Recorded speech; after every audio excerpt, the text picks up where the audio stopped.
नमस्कार। चंद्रकांत भाई भट्ट अमेरिका से। एक 82 साल का शिक्षक जिसने पूरी जिंदगी लड़कों को पढ़ाया। आपको क्या संदेश दे सकता हूँ, क्या पैगाम दे सकता हूँ जब ये आंखें वही गुजरात जहाँ से गांधी सरदार पैदा हुए, वही गुजरात जहाँ से मैंने 1968 से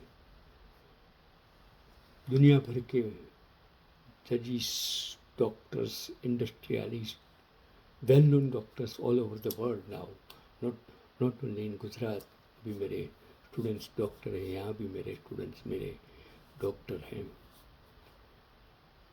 वो एक दौर था, शिक्षा का महत्व था। भक्त वल्लभ बेड़ा स्कूल में भी मैंने और बालर क्लासेस के माध्यम से मैंने शौहर कमाया, नाम कमाया, इज्जत कमाई। पैसा कमाने की कोई ख्वाहिश नहीं थी। तो एक आर्टिकल्स जब आज मैंने पढ़ा कि सुंदर दोपहर 17 साल के लड़के ने सरकार को हिलाकर रख दिया। क्या हुआ, क्यों हुआ, कैसे हुआ?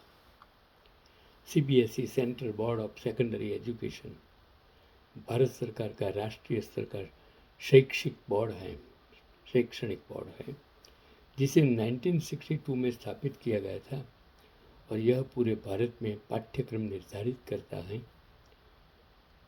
जब मैं पढ़ाता था तब वो सीबीएसई बोर्ड के स्कूल बहुत कम थी। ज़्यादातर Gujarat secondary, higher secondary board चलता था, लेकिन अब परिवर्तन हो गया। कक्षा 10 और 12 की बोर्ड की परीक्षा संचालित करता है और स्कूलों को अभिकरण, एफिलेशंस देता है। इस बोर्ड का पाठ्यक्रम और परीक्षाओं का दायरा बहुत व्यापक है और सार्थक सिद्धांत रांची, झारखंड के 17 साल के सीबीएसई कक्षा 12 के विद्यार्थी हैं। इन्होंने और इनके साथियों ने सीबीएसई की डिजिटल पेपर चेकिंग प्रणाली यानी OSM, ऑन स्क्रीन मार्किंग की खरीद और टेंडर प्रक्रिया में चल रही बड़ी गड़बड़ियां को पर्दाफाश किया। उन्होंने इस साल खुद परीक्षा दी थी और OSM सिस्टम में समस्याओं का सामना किया था। उन्होंने कौन सी गड़बड़ियां पकड़ी वो आपको जानने की ज़रूरत है। जब सार्थक ने अपनी उत्तर पुस्तिका आंसर शीट की स्कैन कॉपी देखी तो उन्हें मूल्यांकन प्रक्रिया में कुछ गलत होने का संदेह हुआ। उन्होंने टेंडर के दस्तावेजों का गहन अध्ययन किया जिसमें उन्होंने लगभग 15 खामियां और विसंगतता खोज ली। विशेष कंपनी को लाभ पहुंचाना। सीबीएसई ने किसी विशेष सेवा प्रणाली प्रदाता कंपनी जो COEMPT EDU TE को लाभ पहुंचाने के लिए बार बार टेंडर के नियमों पर पात्रता मापदंडों, एलिजिबिलिटी क्राइटेरिया में बदलाव किया। पुराने टेंडर में खराब प्रदर्शन का ब्लैक लिस्टिंग से संबंधित 3 सख्त शर्तें, क्लोज भी थे, जिन्हें नए टेंडर से पूरी तरह हटा दिया गया ताकि वह विवादित कंपनी क्वालिफाई कर सके। तीसरा उन्होंने OSM पोर्टल की सुरक्षा और मार्किंग सिस्टम में तकनीकी खामियों जैसे अस्पष्ट स्कैनिंग और खोए हुए पृष्ठ को भी उजागर किया।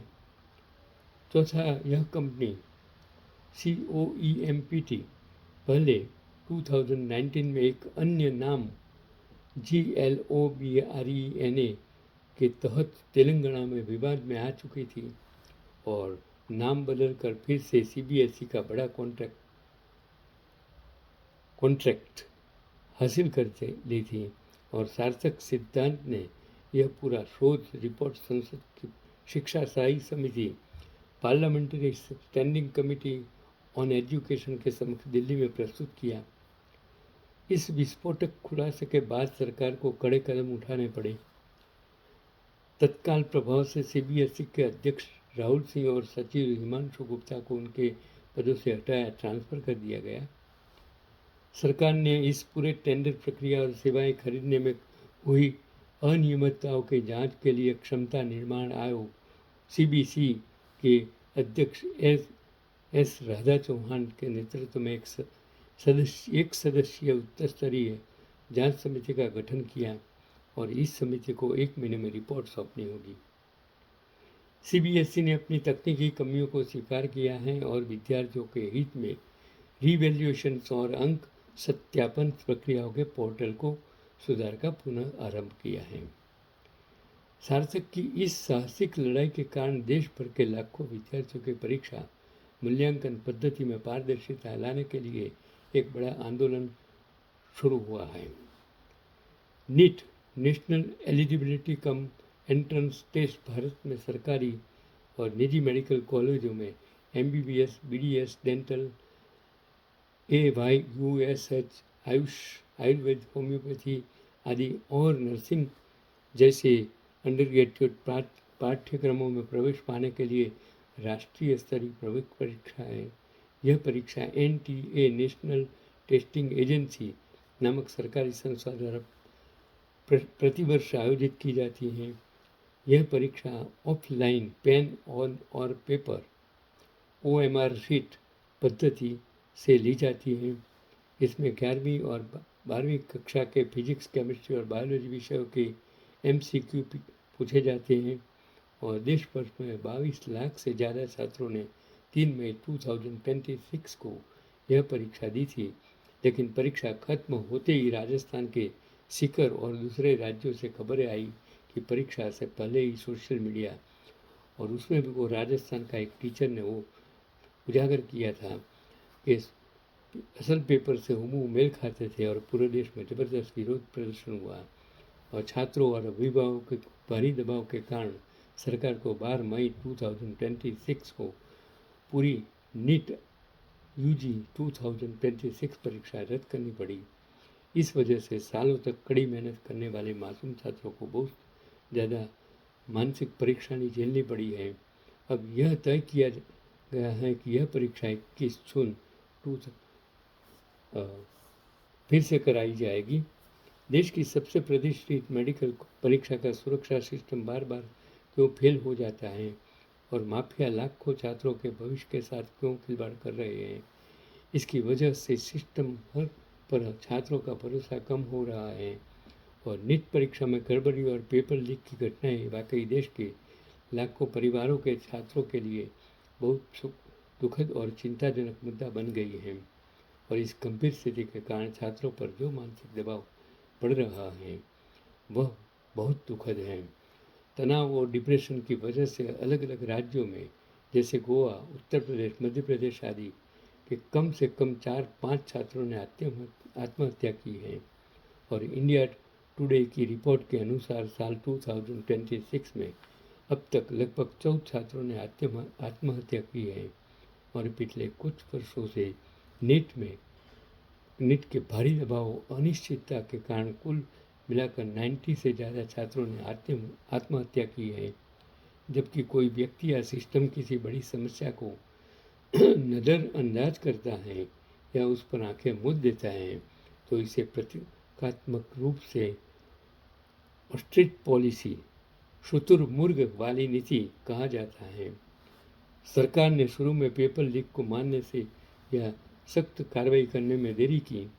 सरकार उसे कहते हैं जो बिना हिचकिचाहट के कार्रवाई करे। सरकार सार्थक सिद्धांत जैसे लड़के से डरती है और मैंने जो आर्टिकल्स पढ़ा उसमें शायद रमेश भाई सवाणी साहब ने ये आर्टिकल मुझे ख्याल है लिखा था। मैंने सोचा ये गुजराती में है तो चलो भारत के सभी लड़कों को मालूम हो जाए कि भारत की राजनीति जब अनपढ़ नेताओं के हाथ में आ जाती है, लोकशाही जिस बंधारण ने जीतने का जो एक तरीका बताया है, वो गलत तरीका, जिसकी वजह से जिस प्रक्रिया में, जिस लोकशाही की इलेक्शन प्रक्रिया में इलेक्शन कमिश्नर ने जिस प्रकार का गंदा रूल, और जब सुप्रीम कोर्ट भी न्याय नहीं दे सकती है तब, और जब मीडिया गलत तथ्यों को लोगों तक पहुंचाती है, तब भारत के दो पिलर, जब अगर कैंसर हो जाता है तब देश को कोई भी बचा नहीं सकता है। सबसे बड़ी चीज़ दुनिया में जो है वो एजुकेशन है, शिक्षण है। जो अमेरिका में मैंने कहीं भी ये सिस्टम नहीं देखी है, यहाँ की सिस्टम मैं जब देखता हूँ, बच्चे पढ़ते, मैंने कितने सारे बच्चों को पढ़ाया, मैंने सिस्टम देखा, स्कूलों को देखा, और जिस पद्धति को देखा, जो शिक्षण किस तरह दिया जाता है वो भी मैंने देखा, तब मुझे लगता है कि भारत में 3 दशक गुजरात में शिक्षण का जो बंटाधार कर दिया, 1 दशक आज वही लोग सेंटर में आकर गुजरात मॉडल के नाम देश को बेच रहे हैं, शिक्षा को बेच रहे हैं, शिक्षा का बंटाधार कर रहे हैं, तब जागना जैन जी आपका काम है। और अभी जब मैं ये वीडियो आप बनाकर भेज रहा हूँ, तब आज के दिन जो जंतर मंतर पर कॉकरोच जनता पार्टी का, और वो बंदा अमेरिका से आकर आपके लिए लड़ रहा है, और आप युवा धन इंडिया के, भारत के जागते नहीं हो, तो आपको शर्म आनी चाहिए। क्योंकि आज़ादी, गांधी जी, सरदार नेहरू, भगत सिंह, सुभाष चंद्र बोस जैसों ने आपके लिए, जो पढ़े लिखे अटॉर्नी, जिसने अपना तन मन धन सब कुछ न्यौछावर कर दिया, कितने लड़कों ने आपके लिए फांसी के फंदे पर चढ़ गए, वो आज़ादी आज खतरे में है, वो लोकशाही आज खतरे में है, वो शिक्षा और स्वास्थ्य खतरे में है, देश खतरे में है, आर्थिक स्थिति खतरे में है, जुडिशरी खत्म हो चुकी है, न्याय मिलने की प्रक्रिया खत्म हो चुकी है। उसको जब न्याय देने वाले जजिस भी नहीं समझते हैं, या तो वो डरपोक हैं या तो वो डरे हुए हैं। और मीडिया जब जो संस्थानों, जिस संस्थानों आज लाभार्थी बन गई है सरकार की, उसका अंग बन गई है, तब इस देश को बचाना आपका काम है। जैसे नेपाल में हुआ, जैसे तमिलनाडु में हुआ, ऐसा पूरा देश में रिवॉल्यूशन होना आपके हाथ में है। सिर्फ सत्ता पाने के लिए गलत रास्तों से पूर्व, पश्चिम, उत्तर को आपने तो जीत लिया, लेकिन आप देश को नहीं जीत सकते हैं, इंसानियत को नहीं जीत सकते हो, मानवता को नहीं जीत सकते हो। आप एक कलंकित इतिहास लिखने जा रहे हो।